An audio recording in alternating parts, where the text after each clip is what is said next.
Simon, it's very good to actually have a chance to have a proper conversation with you, because I've seen you at various events, but one just catches glimpses of people then. How long have you been a stationer now? I think it's about 12 years.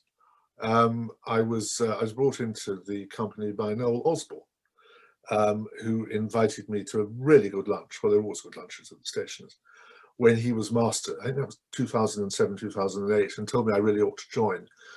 And I had such a good time with this lunch, I thought I can't resist joining.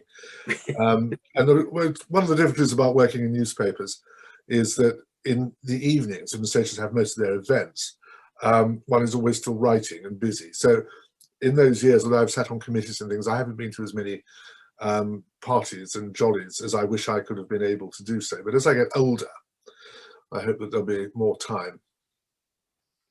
Well, we're very pleased anyway that you're part of the company. Now, is it, am I got it right in thinking that you started out life in Chelmsford? I started out life, yes, in Chelmsford, which is 8 miles from where I'm speaking to you now. Apart from when I was at Cambridge, I've always lived in Essex. Actually, that's not true. I lived in London for a couple of years. Didn't like London very much, a bit noisy. So yes, I was born, oddly enough, I was born in the workhouse in Chelmsford, which sounds rather Victorian, but I didn't realise that the maternity hospital in which I was born was the workhouse until my own children were born there.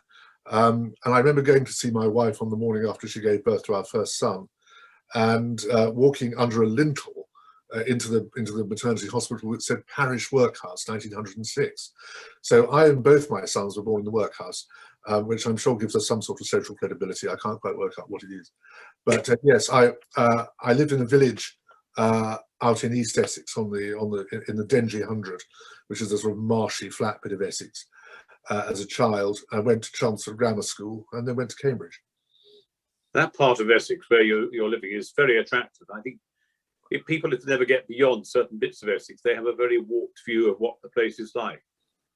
But I know it's partly my fault, because 30 years ago or so I wrote an article called Essex Man, anonymously in the Sunday Telegraph, where I slightly parodied that sort of modern Essex, which is populated by people whose fathers and grandfathers grew up in the East End, and who have brought great vitality actually to Essex and turned it from being a slightly sleepy on the way down agricultural county into being a really affluent and thriving place, which it is now. But yes, I'm north of Chelmsford. I'm quite near Braintree and Great Dunmow, and so we're in the rural bit of Essex. And so I grew up in the countryside, and when I have lived in towns, I've always found it slightly difficult.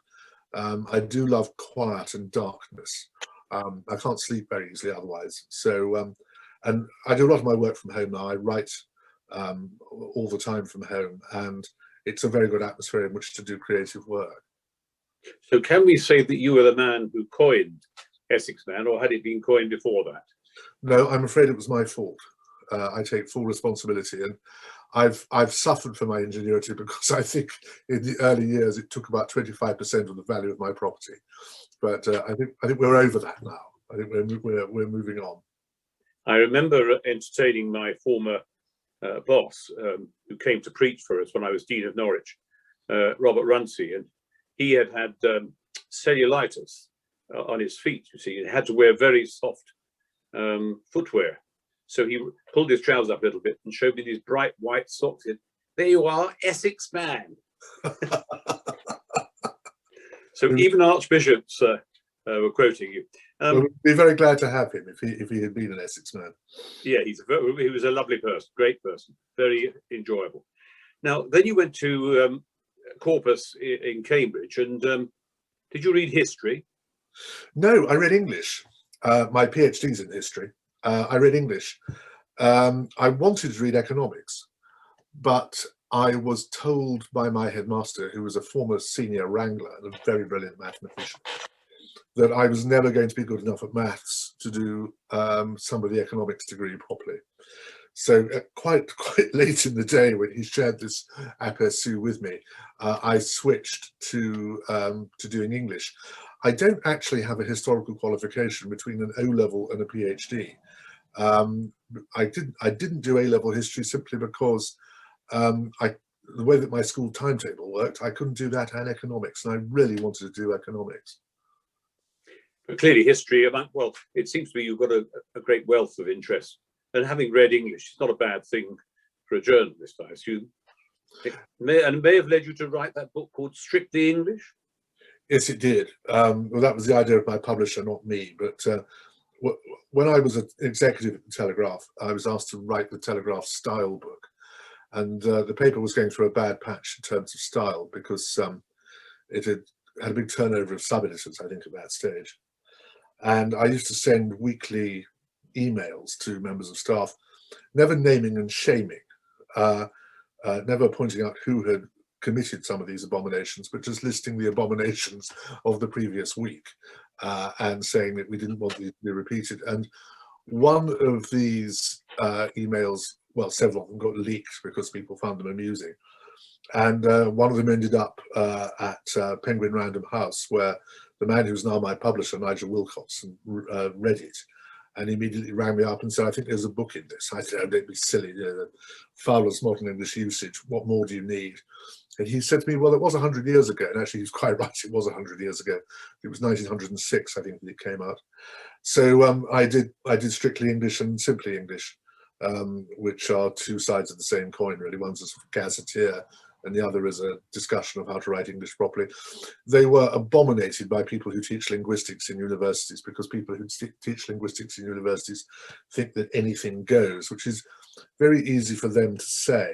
This was a book aimed at people who have perhaps been slightly let down by our education system, and who, when they go for a job interview, because they apply for a job interview, they write a letter, and because it's not in proper English, they can get an interview.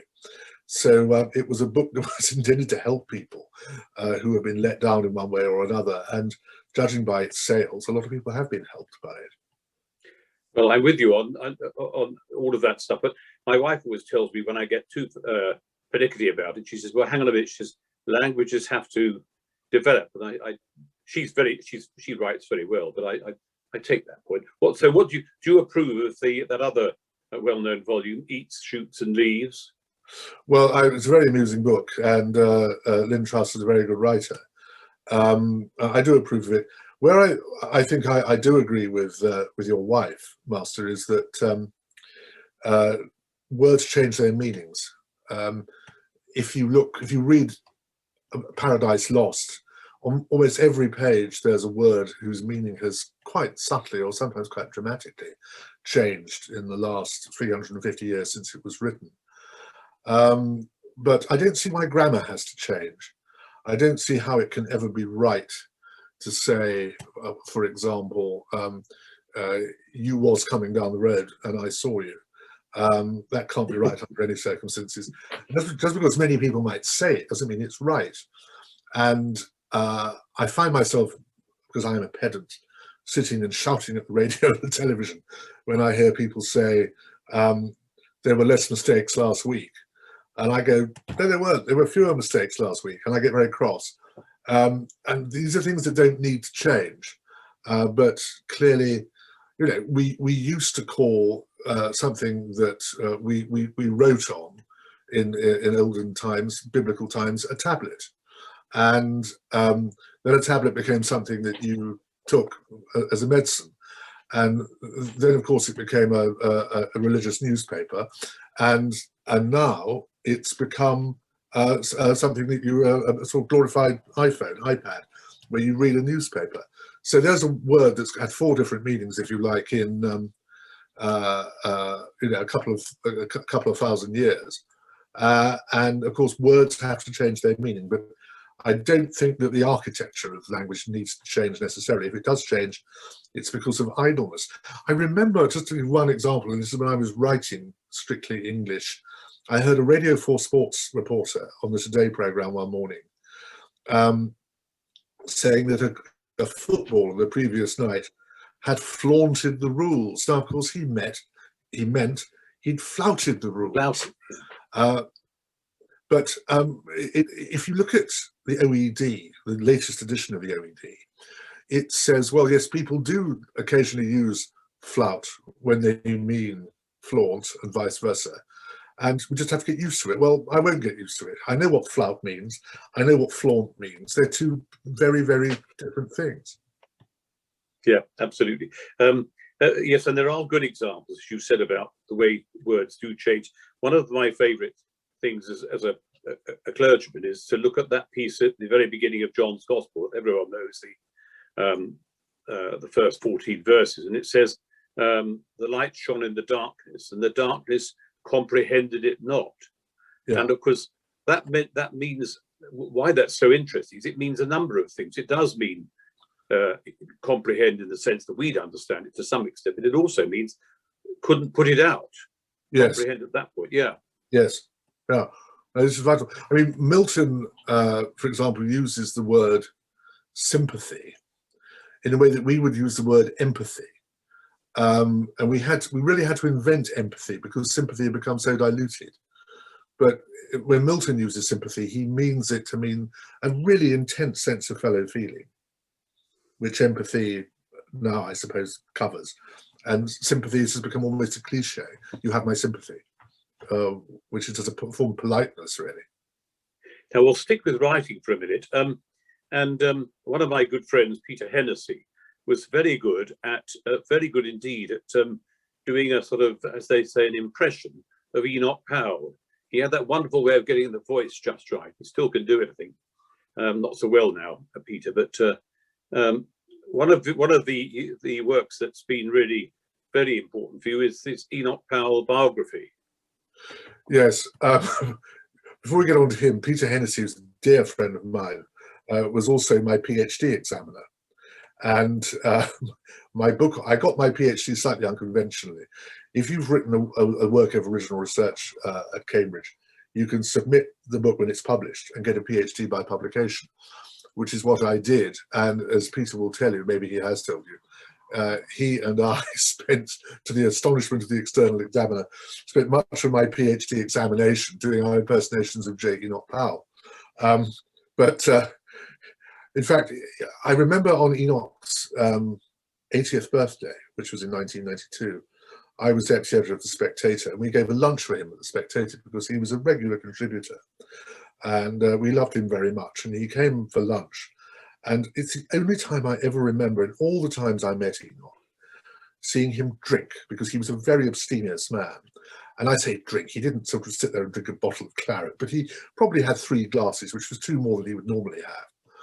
And he became very, very animated and very cheerful. And there were various people around there who'd known him for years. And one of them said, let's have an Enoch Powell impersonation competition. Well, he took part in it and I think came 3rd, because there were 2 people there who sounded even more like him than he did. But yes, I met Enoch first when I was at Cambridge as an undergraduate. I went to a talk he gave at the Cambridge Union. And as I said earlier, I wanted to be an economist. I wanted to study economics. But the great influence on me was him. It was that part of his thought that really impressed me, because he invented monetarism before Milton Friedman. In fact, he used to say that when Friedman got the Nobel Prize, he felt like writing to him and asking for a share in it. And I had various of his books of speeches, which were mainly his economic speeches. And I went up to him afterwards. And these were in the days, this was 1980, so it's 12 years after the Rivers of Blood speech. And whenever Enoch came to Cambridge, as he did several times when I was an undergraduate there were always student demonstrators outside who wanted to silence him and shut him up. And he was always aware there was a bit of an atmosphere when he came to a university. So I went up there with this pile of books and I said, Mr. Powell, would you very kindly sign these books for me? And he looked at me and said, well, do your teachers know you have these books here? Because if they do, you will be in great trouble. And I said, no. And that's where we met. And I got a job as a journalist, when I came down from Cambridge. And he was taking through the bill on embryo experimentation at the time, or to oppose it, in about 1983, 84. And I wrote to him. I said, you won't remember me, but I was the chap with red hair who came up to you at the Cambridge Union a few years ago and you signed a pile of books for me. And I'm now a journalist, and would you please give me an interview? And my telephone rang one day, it was about a week later, and an unmistakable voice at the other end said, "Mr. Heffer." And I stood up. I knew exactly who it was. I stood to attention. And I said, "Mr. Powell?" And he said, "Yes." And he said, "I remember you very well." Anyway, he invited me round to interview him, and I interviewed him. And he said, "No, look, we've never met before other than briefly at Cambridge, and I don't know what sort of a journalist you are." But he said, "Would you mind if I saw the piece before it went in?" I said, "Of course not." I had nothing to hide from him. So I sent him the piece, and I got a telephone call from him saying, "I've read your article. Would you like to come round for a tutorial?" And I thought, "Oh no." So I went round in a state of abject intimidation to South Eaton Place to see him, and went in, and Mrs. Powell, who was a living god, I must say, always put people at their ease, shook my hand as I came through the door, showed me into his office, and I was presented with a glass of sherry. And he said, "Now there's not much wrong with this, and I think you show promise as a journalist, but I'd like to talk you through it." And he did a sort of textual critique of the piece I'd written. And I remember him taking out an adjective and looking at me and saying, "Adjectives are very Daily Mail. I think you should aspire higher than the Daily Mail." And that was it. So we became friends. And then, astonishingly, well, I suppose 10 years after that, I was summoned round. I knew him really well by this stage. We used to go on church crawls together. He was, like me, enormously interested in church architecture. And he would come to Essex, because Essex, as I'm sure you know, has a lot of marvellous, marvellous medieval churches in it. And anyway, I was summoned one day, and he said, "We've decided the time has come for there to be the biography. And we've decided you ought to write it." And I was astonished, because he knew everybody. And why I still to this day don't know why he picked me to do it. But I mean, other than my wife agreeing to marry me, it's probably the most significant thing that's ever happened in my life. And I was really overcome by the sense of honour that he did me in asking me to do it, because I had unlimited regard for Enoch. We didn't agree on everything, but he was a truly great man and a truly good man, and a man of the most enormous influence on British thought in the 20th century. And to be asked to be his official biographer was a really overwhelming honour for me, and I'm to this day very sensible of it. I'm sure, and you remind me of the tutorial episode. Reminds me of when I worked for Robert Runcie, and he on one occasion I'd written a piece which he'd asked to be produced, and I produced it for him, and it was rather like going for a tutorial. I can remember I thought, this isn't a bad piece. I think I've written here. I think he'll like it. And he said to me when I got there, "Well, I quite appreciate this. I mean, this seems to be just about just right." He said, "But page 5." And I thought, blow me down. I knew that was the weakest point. He went straight for it. And my favourite tale was on one occasion I'd heard this tale of him going to Aberdeen to speak to the headmasters' conference, and he begun by saying, "It's a long while since I was last in this part of England, you see." And I used this because it was about an issue about nationality. And he said to me, "I never would have said that. My father was Scottish, from Glasgow." I said, "Well, people say, well, I must know what I've said." So I said, "Well, I'm sure you must do, Archbishop, you see." Then he said to me, "But it's not a bad story, so we'll keep it anyway." Now, your question about your thing about the Enoch is just interesting. Many years ago now, I read Alistair Horton's double biography of Harold Macmillan. Very good book too. Yes. Marvellous, yes, I really enjoyed it. And one person, so this is a controversial question, but I'm sure you'll not see it in that way, but one person who'd reviewed the book said it's a brilliant book. If anything, the first volume was slightly better than the second. And it said, "I can only put this down to the fact that he got to know Mr. Macmillan too well." Do you think it makes a difference? I suppose it must make a difference if you know the person. Oh yes, and I mean, after Enoch asked me to write the book, the deal was that it wouldn't be published until he died. And it turned out I had 3.5 years. And I knew him well by then, but we then started to have really formal meetings where I would go with a tape recorder. And in fact, all the sound recordings of my interviews with him are in Churchill College, Cambridge now. They've digitized them, so they're available for anybody who wants to hear them. And we talked for hours and hours and hours. He came here and stayed for a weekend 2 or 3 times, and we did everything. Of course, there were papers he had he wouldn't let me see until after he died. And that's because he didn't want me to question him on them. And if you've read my book, they're material that really is in the first 2 or 3 chapters, when he's a young man before he marries. And he was very much in love with two men at 2 different times. And I don't think there was any physical relationship between them. In fact, I'm absolutely certain there wasn't. But he was very emotionally committed to both these men. One of them was killed in the fall of Singapore in 1942.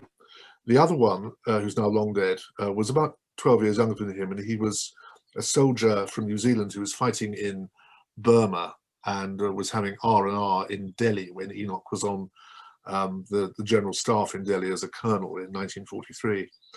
And when I wrote, Enoch used to write to his mother about his intense feelings for this man. And there's a phrase which I quote in the book where he says to his mother at one point, "It's been my misfortune to fall in love twice in my life, and on both occasions with members of the wrong sex." And I got a letter when my book was published, about 6 months after it came out, from the New Zealander in New Zealand, writing to me saying, I had no idea he felt that way about me. He said, I certainly didn't have those feelings about him. I liked him, I respected him, he's a fine man, but there was nothing erotic or emotional about how I felt for him. He said, I'm absolutely astonished to read your book and to see these things he was writing about me to his mother. Now, because I knew Enoch well, I knew that obviously large aspects of his personality had changed over the years, as I'm sure all of us, our personalities would change between about the ages of 30 and 80. And what helped me most in knowing him was that I saw the private side of him. He had a very pronounced and rigid public personality. But I remember him, when I got married, my wife, who knew him by repute, of course, had never met him and was, I think, slightly terrified of him. He put her at her ease by turning up to have lunch with us in the little cottage we moved into after we got married. And he did an impersonation of a presenter on the Antiques Roadshow. And it was hysterically funny. He picked up a vase and started looking at the maker's mark on the bottom and doing all the patter that they do. He could be brilliantly funny when you had him on his own. And I'm really glad I saw that side of him, because when you write a biography about someone who's dead and therefore you can't see them, and I've written biographies of people like Thomas Carlyle and Vaughan Williams, neither of whom I obviously knew. You only see what other people tell you about them or what they say about themselves. And when you know the person concerned, it gives you an added and absolutely crucial dimension. As I say, I didn't agree with everything that Enoch believed in. I think he made some profound errors of judgment now and again. But I do think he was the most brilliant politician, undoubtedly, of his generation and possibly of the 20th century. And that's very interesting, because you now mentioned someone else I was going to ask you about, because it takes me into another facet of your life. Because I see that you're on the board of the Britain Symphonia and so on. And you wrote on Vaughan Williams, who's someone I think who, perhaps less so than before, but was rather neglected. I'm a great Vaughan Williams fan, really. But music's obviously very important to you, Simon. Hugely. I can't play anything. I used to play the cello really badly. We've got a lovely piano here, which my son, who's a terrific pianist, plays. And I dream of having the time to have some proper piano lessons and learn how to play it. But no, for as long as I can remember, I have been entranced by music, and particularly by the link between music and landscape. And this goes back actually to when I was 5 years old in a little village primary school in Essex. And there used to be a programme on the BBC School Service, this is the mid-1960s, called Singing Together, that was on every Monday morning. And I had a wonderful deputy headmistress at my primary school who was called Mrs. Hicks, now sadly long dead.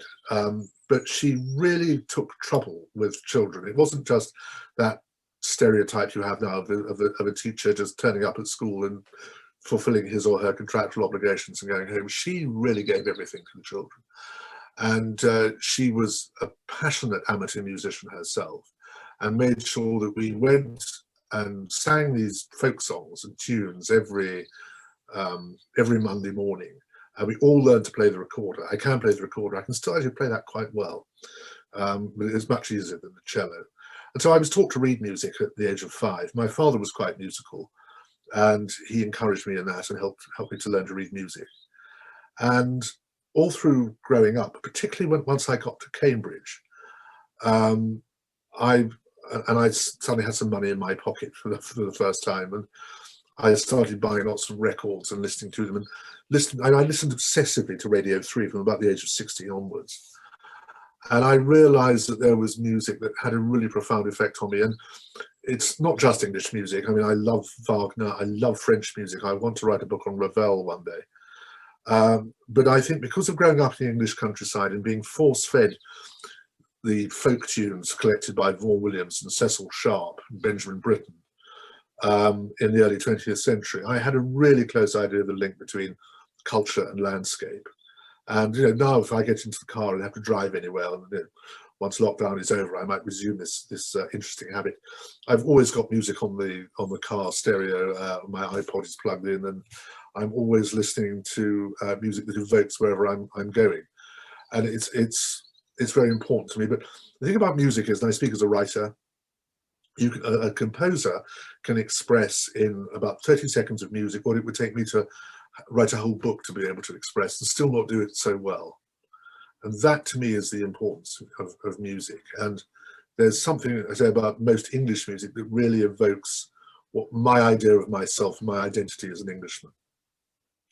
Yes, well, I was also part of that generation, brought up on singing together. And as you say, Cecil Sharp and Vaughan Williams and later on Britten were marvellous at reminding us of that great inheritance, which I think rather sadly we still neglect. But anyway, let me just bring us back to stationers before we have to wind up. I'm not very good at timekeeping, so we always go over the time we should. But anyway, what are there any? What do you enjoy most about stationers, Simon? And are there any things you think we should be doing that we don't do? Well, I particularly like the engagement I have with young people. I've done mentoring for most of my time as a stationer, and I've been involved for the last few years with the Shine Awards. I've been MC at the Shine Awards, and I hope if they're allowed to happen this year, I can MC again. And last week, I was doing by Zoom masterclasses with people who won last year. So it's nice for me to be able to encourage young people to go into journalism. My trade of journalism went through a really rocky patch about 5 to 10 years ago with the arrival of the internet, and no newspaper group really successfully at that stage worked out how to make money out of the internet, because some people were giving stuff away free and others weren't. And now that more or less every newspaper charges for its content, as I believe it should, I don't believe in giving something for nothing. I think that we're getting back on an even keel.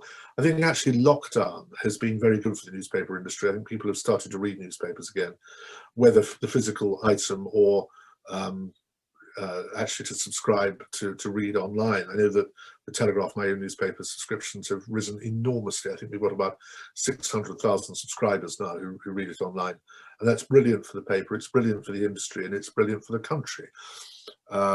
Because newspapers, the printed word, and as the stationers have shown since 1400, has been crucial to the dissemination of knowledge and information to our people. It's part of what makes us a free society, and that's hugely important. And I think the Stationers has a great commitment to that. And so I enjoy helping to bring on a younger generation of journalists, and I hope I can continue to do that for many years. As to what the stationers should be doing and not doing at the moment, I don't know. I mean, in normal times, it's a very, very active company. And I suppose I wish probably that there were more lunchtime events so that I could get to more of them, because I so often find myself writing in the evening that it's very difficult to make a commitment to go out. But if there were more things that could happen during the day, which probably wouldn't suit many people, so I'm probably being very selfish, that would allow me, I think, to participate more than I've been able to do. But I've participated as quite a lot, and I've enjoyed it. And I think the company does the most incredible work, and long may it continue to do so. I still wish that every book that was published had to be assayed, as it were, by Stationers' Hall, and we could charge a fee for it, because then we'd have even more money, and we could do even more great charitable work. I mean, I think it's terrific we've got the school at Greenwich, and I'd love to see us expand what we do in education more. I think that's a really important part that we can play.